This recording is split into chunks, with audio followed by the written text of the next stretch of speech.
झी5 आजच सबस्क्राईब करा आणि पहा तुमचे आवडते शोज।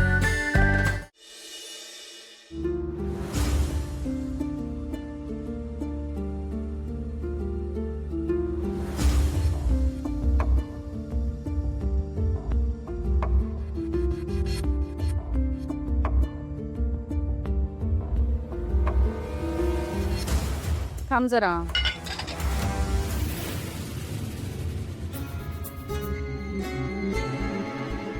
काय झालं? काय ही फॉर्मॅलिटी उगाच? मला माहितीये मी रागवले, चिडले म्हणून ओरडले तुझ्यावर, पण तुझी सुद्धा चूक होती ना बाळा। पण याचा अर्थ असा नाहीये की माझा तुझ्यावरचा विश्वास कमी झालाय। विश्वास आहे मलाच, फक्त जरा मला ना हे घरातलं उदास वातावरण बरोबर वाटत नाहीये। मला स्वतःला लो फील होतंय। तर मला घरात फक्त शांतता हवी आहे, बाकी काही नाही।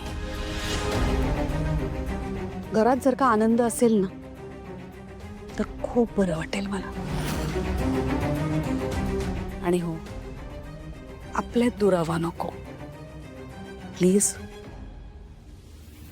आई, तू माझ्यापासून गोष्टी का लपवायला लागलीस? काय त्रास होतोय ना तुला? मग त्रास होतो तर सांग नाही। तुला का असं वाटतं की मला कळत नसेल? हे बघ आई, माझी जर चूक झाली असेल ना तर तू माझे कान पिळू शकतेस, हे तुला माहिती आहे ना। उगाच कशाला त्रास करून घेतेस तू आणि अशी साईड राहतेस? काही गरज नाही आहे। विषय सगळीराधाचा आहे ना, त्याच्यावर काय ऍक्शन घ्यायची मी बघतो, तू टेन्शन नको घेऊ। काय मला माहितीये तू जे बरोबर आहे तेच करशील, माझा पूर्ण विश्वास आहे तुझ्यावर। मला माहितीये तू कधीच चुकीचं समर्थन करणार नाहीस, वाईट गोष्टींची साथ देणार नाहीस। वाईट गोष्ट चालू असेल तर ती अडवशील, माहितीये मला। आणि मी बरी आहे। I'm okay. तू नको काळजी करूस, रिलॅक्स। तुम्हा माय लेकाच्या प्रेमाचं मी विष तयार करणार आहे आणि तेच विष त्या मूर्ख पोरीला या घरातून बाहेर काढेल। आणि मग काय, सेलिब्रेशन। पूजेची वेळ झाली आहे। जयंती केव्हा येणार आहे? किती उशीर झालाय? येईलच एवढ्यात ती। हा हा आले बघा। हा आले दोघ जण। अहो आली ती दोघ जण, या पटकन बाहेर। अरे सगदेवा, इथं का बसला तू? अरे पूजेला चाल ना आत। काय रे सगदेवा बाळा, काय झालं?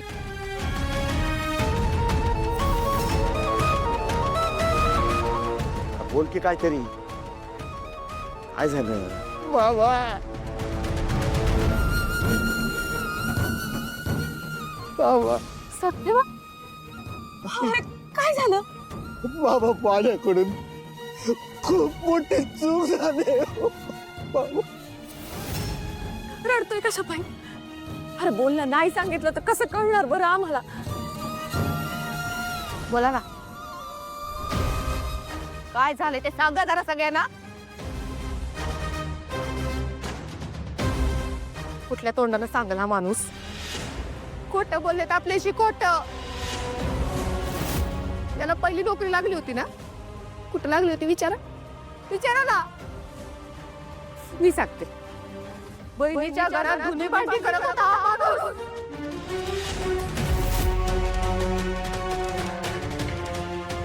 लादी पुसत होता, गरगड्याचं काम करत होता। अरे आपल्याला काय सांगितलं होतं? हा, एवढ्यावर थांबली नाही। मेवना आपल्या घरात धुणी भांडी करतो याची लाज वाटली असेल त्या सारंग सरांना, म्हणून यानं चांगली नोकरी दिली 30,000ची। ती माती टाकली या माणसाला। 20 लाख रुपये गायब झाल्याचा आरोप झाला यांच्यावर। यांच्या चुकीमुळे ऑफिस मधून 20 लाख रुपये गेलेत, यांच्या चुकीमुळे। त्याच्यामुळे त्या घरात काय काय ऐकून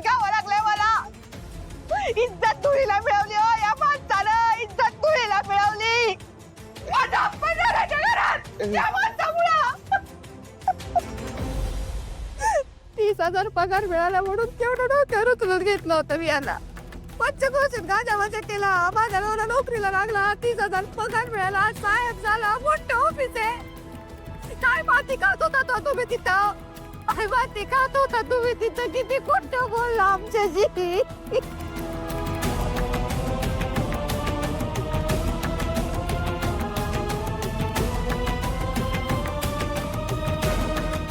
काय ग तुमचं इथं? हं?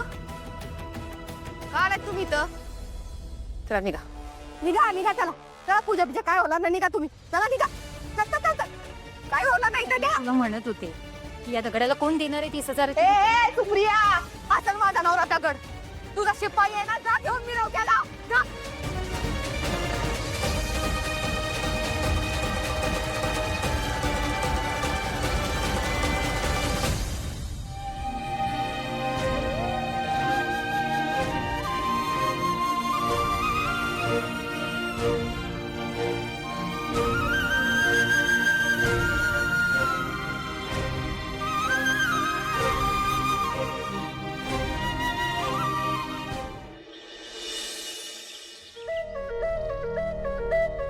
सावली,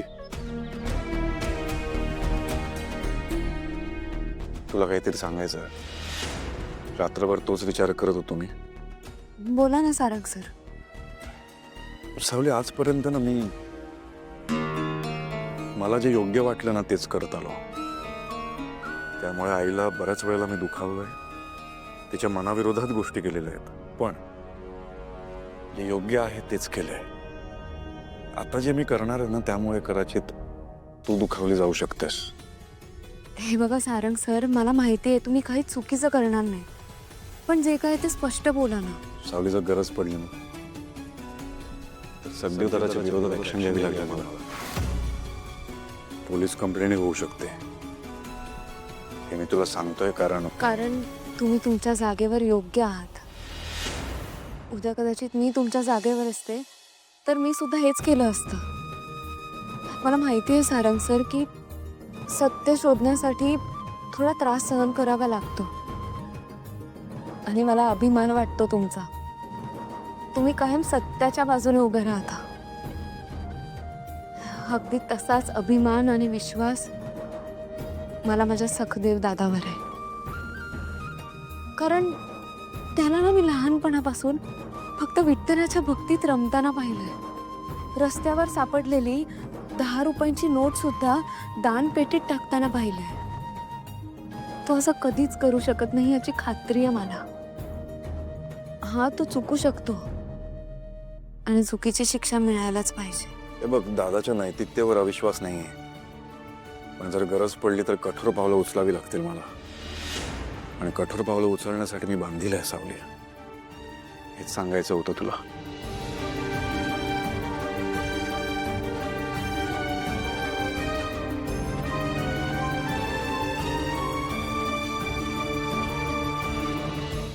झी5 आजच सबस्क्राईब करा आणि पहा तुमचे आवडते शोज